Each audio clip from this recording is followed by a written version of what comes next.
ശബരിമല സ്വർണ്ണക്കൊള്ളയ്ക്ക് തിരുവിതാംകൂർ ദേവസ്വം ബോർഡിന്റെ തലപ്പത്തിരുന്ന് നേതൃത്വം നൽകിയ എ പത്മകുമാർ ജയിലിലായി.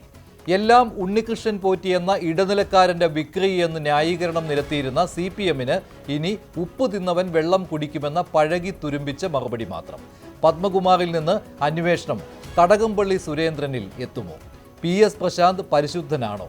ചോദ്യങ്ങൾക്ക് ഉത്തരം വൈകാനിടയില്ല. ഹൈക്കോടതിയുടെ ഇടപെടൽ ഫലിച്ചു. ഓരോ ദിവസവും കോടതിയുടെ ശ്രദ്ധയുള്ളതിനാൽ വാസുവിന് പിന്നാലെ പത്മകുമാറും അകത്തായി. ശബരിമല ശ്രീകോവിലിലെ 32 കിലോ തനി തങ്കം സന്നിധാനത്തിന് പുറത്തെത്തിക്കാൻ കൊള്ളക്കാരെ പോലും വെല്ലുന്ന ഗൂഢാലോചനയാണ് നടന്നത്. എല്ലാത്തിനും തുടക്കം എ പത്മകുമാർ ദേവസ്വം ബോർഡ് പ്രസിഡന്റായി വന്നതിന് ശേഷം.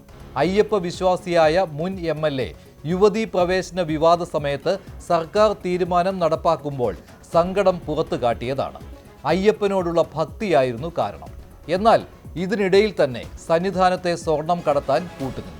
ഉണ്ണികൃഷ്ണൻ പോറ്റിയുടെ സ്പോൺസർഷിപ്പിൽ ശബരിമലയിലെ അമൂല്യ വസ്തുക്കളുടെ അറ്റകുറ്റപ്പണി നടക്കുന്നു എന്ന് വരുത്തി തീർത്ത് അതിനായി രേഖകളും മഹസറുകളും തയ്യാറാക്കി.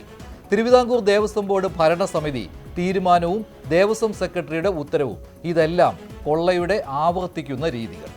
ശ്രീകോവിൽ വാതിൽ കടത്തിയതിലും കട്ടിളപ്പാളികൾ കൊണ്ടുപോയതിലും ദ്വാരപാലക ശില്പ സ്വർണ്ണപ്പാളികൾ കൊടുത്തുവിട്ടതിലും ഒരേ ആസൂത്രണം, ഒരേ ബുദ്ധികേന്ദ്രങ്ങൾ.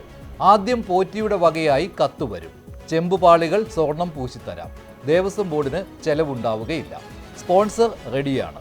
പിന്നീട് 1998 തനി തങ്കം പൊതിഞ്ഞ സ്വർണ്ണപ്പാളികൾ ചെമ്പുപാളികളാകും. ഇതിനായി ചെമ്പുപാളികൾ സ്വർണം പൂശാൻ കൊടുത്തുവിടണമെന്നുള്ള കത്തുകളും ഉത്തരവുകളും നിർദ്ദേശങ്ങളും ശബരിമലയിൽ നിന്നും ദേവസ്വം ബോർഡിൽ നിന്നും പുറത്തുവരും. പത്മകുമാർ ചെറിയ മീനല്ല.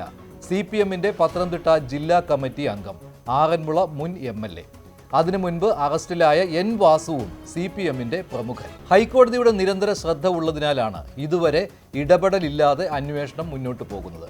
അതല്ലെങ്കിൽ പോറ്റിയും ഉദ്യോഗസ്ഥരും ചേർന്നുള്ള സ്വർണം തട്ടിയെടുക്കൽ എന്ന് CPM ന്യായീകരണത്തിലേക്ക് അന്വേഷണം പോയേനെ. ഇനി അറിയേണ്ടത് 2019 തട്ടിപ്പ് മറയ്ക്കാൻ 2024 25 കാട്ടിക്കൂട്ടിയ വിക്രിയകളാണ്. സ്വർണം പൂശിയത് കറുത്തുപോയെന്നും മിനുസം കുറഞ്ഞെന്നും കാട്ടി പ്രത്യേക ഉത്തരവുകൾ ഇറക്കി പോറ്റിയുടെ കയ്യിലേക്ക് തന്നെ സ്വർണ്ണപ്പാളികൾ എത്തിച്ചത് എന്തിന്? കഴിഞ്ഞ ദിവസം പദവി ഒഴിഞ്ഞ PS പ്രശാന്തിൻ്റെ റോൾ എന്താണ്? ഹൈക്കോടതി പ്രശാന്തിൻ്റെ ഭരണസമിതിയെയും സംശയത്തിൻ്റെ കണ്ണിലാണ് കണ്ടത്. അന്വേഷണവും ആ ദിശയിൽ പോകേണ്ടി വരും. വിശ്വസിക്കാൻ പോലും ആകാത്ത തരത്തിലുള്ള കൊള്ളയാണ് ശബരിമല സന്നിധാനത്ത് നടന്നത്. ഒന്നിലും ഒപ്പിട്ടിട്ടില്ലെന്ന് പറഞ്ഞ്